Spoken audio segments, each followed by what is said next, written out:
गोपी गुप्ता जी, नई दिल्ली से। राधे राधे महाराज जी। महाराज जी, क्यों ऐसा होता है कि जब मुझे किसी चीज, करियर या पैसा, कोई इंसान की सबसे ज्यादा जरूरत होती है तभी वो नहीं मिलता, और जब बाद में मिलता है तो उतनी खुशी भी नहीं होती? बाद में वो खुशी पहले जैसी खुशी कैसे? प्रारब्ध, प्रारब्ध, यही एक शब्द है, प्रारब्ध। प्रारब्ध का है कि 10 वर्ष बाद आपको उस धन की प्राप्ति होगी। तो अब 10 वर्ष आप चाहे जितना प्रयास कर लें, 10 वर्ष आपको सफलता नहीं मिलेगी, चाहे जितना प्रयास कर लें। हाँ, भागवतिक प्रयास कर लें तो सफलता मिल जाएगी। भागवतिक प्रयास जैसे भगवान का नाम जप है, और भागवतिक अनुष्ठान है, गजेंद्र मोक्ष का पाठ है, बहुत से ऐसे भागवतिक अनुष्ठान है जिनके अनुष्ठान करने से हमारी विपत्ति दूर हो सकती है, हमारी समस्या का समाधान हो सकता है। लेकिन यदि हम सहज में ऐसे चल रहे हैं तो फिर 10 वर्ष के बाद यदि है तो 10 वर्ष के बाद ही मिलेगा, पहले नहीं मिलेगा। ये सब पहले से निश्चित है, पहले से प्रारब्ध निश्चित है। पुरुषार्थ के लिए तुम्हें, अब जैसे इस समय आप हैं, अब आप नाम जप कर सकते हैं, ये आपको प्रारब्ध से क्या लेना देना? तो नाम जप हम खूब डट के कर रहे तो सब वस्तुएं, सब आप जो कह रहे हैं कि जब मुझे मांग होती है तब मिलता नहीं है, जब मिलता है तब मांग नहीं होती। और हम कहते हैं जब मांग की जरूरत है, आप मांगो या ना मांगो, अपने आप वो दे देगा, यदि उससे कनेक्शन बना लो तो। संबंध जोड़ो प्रभु से, प्रभु को अपना मान लो। हमने मांगा थोड़ी है, ये व्यवस्था मांगा थोड़ी कि भगवान हमको ऐसी व्यवस्था दे दो।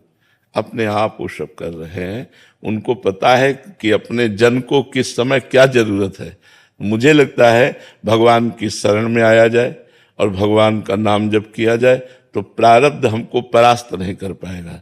मतलब भगवान का भरोसा, हम तुम्हें पक्की बात कहते हैं, भगवान का भरोसा और भगवान का आश्रय ये सब ठीक कर देगा। अगर भगवान से विमुख हो तो फिर प्रारब्ध तो फिर देख लो मिट्टिया मेट कर ही रहा है, सारे संसार को सुख दुख के चक्र में फंसाकर समय को नष्ट कर रहा है। मृत्यु नजदीक आ जाती है, दुर्लभ मानव शरीर छूट जाता है, फिर अन्य योनियों में हम भटकते रहते हैं। हमें न भजन करने का अधिकार मिलता है, न क्रियमाण कर्म करने का अधिकार मिलता है, केवल भोग भोगते रहते हैं। जी। प्रेमिला जी, नोएडा से। श्री हरिवंश महाराज जी, गुरुदेव भगवान, मेरे अंदर की कमियां मुझे आईने की तरह साफ साफ दिखाई देती हैं। जब क्रिया हो जाती है तब अंदर बहुत ग्लानि, जलन होती है। प्रभु, मैं चाहकर भी इन कमियों को दूर नहीं कर पा रही। गुरुदेव भगवान, ऐसे में कैसे? हाँ, भगवान से प्रार्थना कीजिए। कुछ कमियां ऐसी होती हैं, हम ये गलत कहते हैं कि हम चाह कर भी नहीं छोड़ पाते। हमारी सुख बुद्धि होती है उन कमियों में।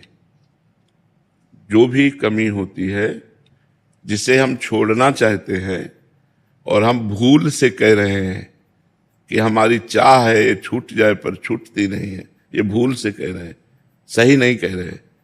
अगर सही कहें तो हमारी उससे सुख बुद्धि नष्ट हो जाए। जो पदार्थ है, जो वस्तु है, जो व्यक्ति है, जहां हमसे गलती हो रही है उसमें हमारी सुख बुद्धि होती है।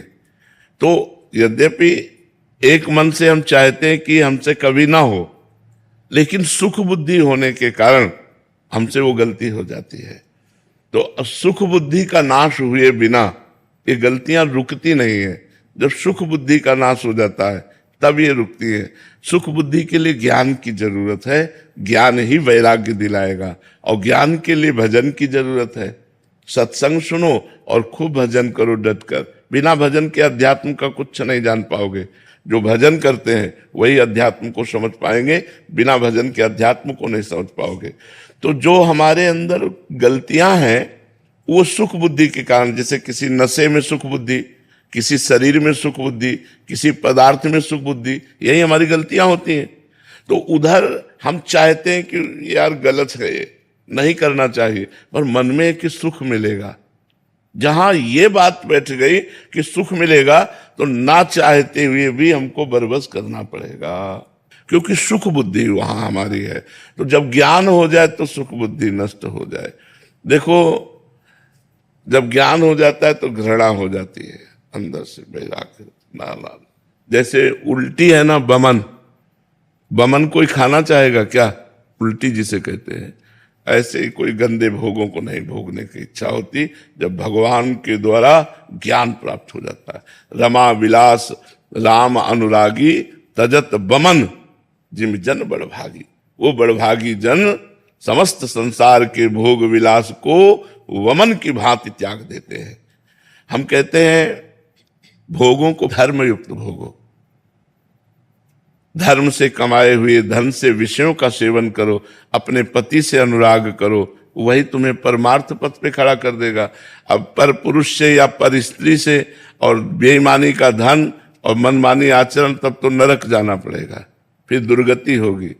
पति वंचक परिपति रति करई, रो रो नरक कोटि सत परई। वो सैकड़ों वर्षों तक, कल्पों तक वो रो रो नरक को भोगती है। जो स्त्री अपने पति को छल करके, पति से छलावा करके पर पुरुष से, ऐसे ही जो पुरुष अपनी पत्नी से छल करके दूसरी स्त्री के साथ, ऐसी दुर्गति उसकी होती है। जो शास्त्रों में कानून लिखा है उसका दंड आपको मिलेगा, अभी मानो या ना मानो।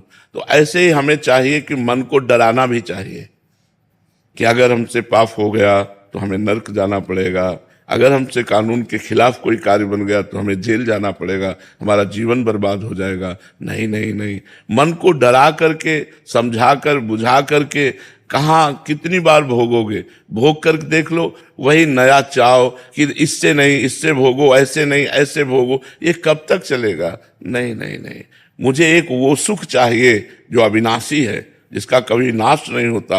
वो सुख चाहिए जो बढ़ने वाला है, जिसमें दुख नहीं है। इसलिए विचार पूर्वक भजन करते हुए ज्ञान के द्वारा असत भोगों का त्याग करके भगवान की तरफ बढ़ो, इसी में शांति मिलेगी। गंदे भोगों में कभी शांति सुख नहीं मिलता है।